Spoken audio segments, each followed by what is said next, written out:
welcome to the channel Easy Trick for computer science students and as well as those students who gain some new knowledge in the computer science field and enhance your future with the good quality of knowledge of the computer science field. And that is the next part of the new series number 9, the part number 3 regarding the main information of the operating system.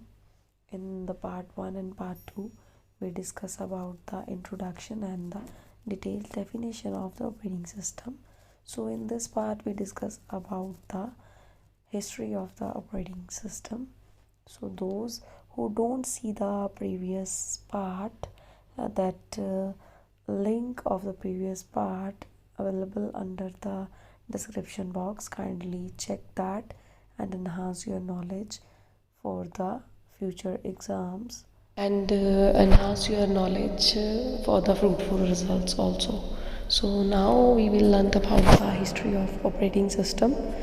Important aspect क्यों है, क्योंकि आप सब जो आजकल देख रहे हो सिर्फ विंडोज़ ऑपरेटिंग सिस्टम के साथ डील करते हो. As a professional we know that कि अकेला विंडोज़ ऑपरेटिंग सिस्टम ही नहीं है, और भी बहुत सारे प्रोफेशनल ऑपरेटिंग सिस्टम्स अवेलेबल हैं और आज भी वो कहीं ना कहीं चल रहे हैं. अब हम डेट की बात करते हैं क्योंकि ये हिस्ट्री का पार्ट है. तो लेट 1950s में क्योंकि मैग्नेटिक टेप की स्टोरेज जो है वो शुरू हो गई थी. अगर आपने ये डिटेल टॉपिक पढ़ना होगा तो आप ट्यूटोरियल चेक कर सकते हो, इसी चैनल पे अवेलेबल है जो कि ऑलरेडी बना हुआ है.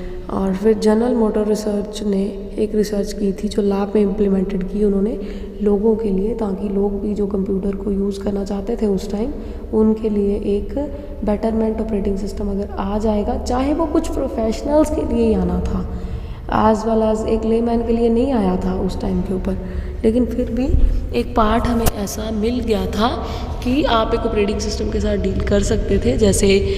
जैसे एडवांटेज ये चाहते थे ना कि लास्ट डे जो काम किया है वो नेक्स्ट डे भी आपको एज इट इज़ मिले, तो उसके लिए फिर 1950s में एक ऑपरेटिंग सिस्टम निकाला गया था. मोटर रिसर्च की गई थी, मतलब एक मैग्नेटिक टेप का पूरा थॉरली इम्प्लीमेंटेड किया गया था लैब में जब फर्स्ट ऑपरेटिंग सिस्टम निकला था, लेकिन वो पूरी तरह से निकल नहीं पाया था. और फिर जो निकला भी था वो डॉज निकली थी, डॉज ऑपरेटिंग सिस्टम. सो फिर डॉज ऑपरेटिंग सिस्टम के बाद जो हमारा ऑपरेटिंग सिस्टम निकला था, डॉज क्योंकि सबसे पहला था, that means is the disk operating system. और इसकी अगर वैल्यूएबल इंफॉर्मेशन पूरी चाहिए होगी वो भी लेटर ऑन ट्यूटोरियल चलने शुरू हो जाएंगे, आप अगर मुझे बता दोगे तो.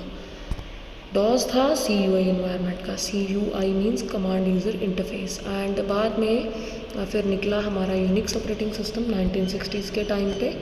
यूनिक्स जो है वो एक CUI का इन्वायरमेंट भी है, एज वेल एज जितनी भी प्रोग्रामिंग आपने सुनी होंगी, C++ ऐसे ना वर्ड सुने होंगे ना, एक सिंपल एग्जांपल है ये, उनका भी पार्ट उसके अंदर बड़े आराम से चलता था. फिर क्योंकि वो बच्चा प्रोफेशनल्स के लिए या तो कमांड इंटरप्रेटर सीखो या लैंग्वेजेस सीखो तो फिर आपका काम होगा.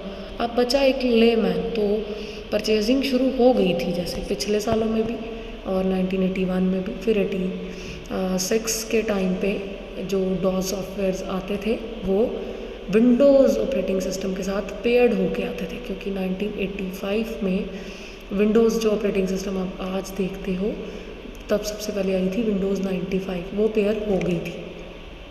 वो थी GUI, that is the graphical user interface. जैसे आपको दिखती होगी, ये दिखता होगा ना आप लोगों को कि जब आप कोई पिक्चर देखते हो, जैसे माई कंप्यूटर लिखा होता है तो उसके ऊपर कंप्यूटर का साइन बना होता है, रिसाइकल बिन लिखा होता है तो एक डस्टबिन का साइन बना होता है. तो किसी लेमैन को अगर नहीं समझ आ रही तो वो साइन जो पिक्चर है, पिक्टोरियल रिप्रेजेंटेशन है ना, ग्राफिक का मतलब होता है पिक्चर्स, ग्राफिक रिप्रेजेंटेशन है, तो उसको देख के कुछ आइडिया हो जाए.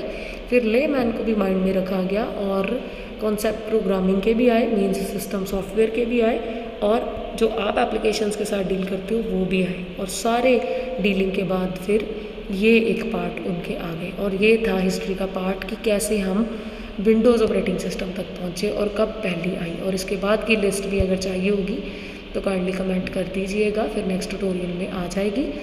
और अगर आपको वो नॉलेज नहीं चाहिए तो फिर हम कंटिन्यूटी ऑपरेटिंग सिस्टम के साथ ही कर लेंगे। So next tutorial as per the schedule by tomorrow upload हो जाएगा। Till then take care, stay safe and stay happy. Thank you.